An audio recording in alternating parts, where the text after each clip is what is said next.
根据卫福部公布十大癌症上新的统计，肺癌头一届是排伫咧得癌人数第一名，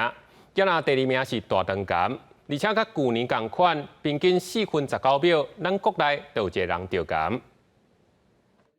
癌症已经成为国人主要死亡的原因。卫福部国健署车昨公布上新的十大癌症统计，110年拢总有12.1万外人得着癌症，比前一年减少217人。进一步分析发现，肺癌加大肠癌揢落来，头一遍挤入去国内癌症发生率的第一名，拢总有16800外人去得着肺癌。过来是大肠癌有16200外人，女成年癌15400外人。肝癌10700外人，口腔癌有8000外人。肺癌呢，因为民众可能有自发性的一些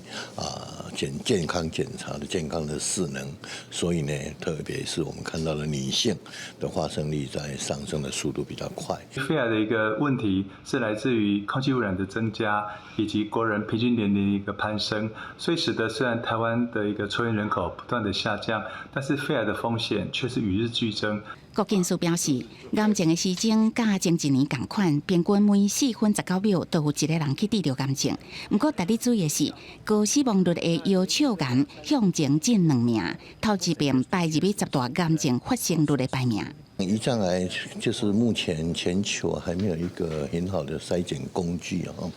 但是我们还是希望呼吁我们民众那生活习惯，特别跟酗酒肥胖不健康饮食等都有一些相关性。国健署提醒，目前已经有提供5种癌的体检服务，包括口腔癌、大肠癌、子宫头癌、咽癌，也有肺癌等，呼吁符合资格民众积极参加体检，量早发现，量早治疗，才会当降低死亡率。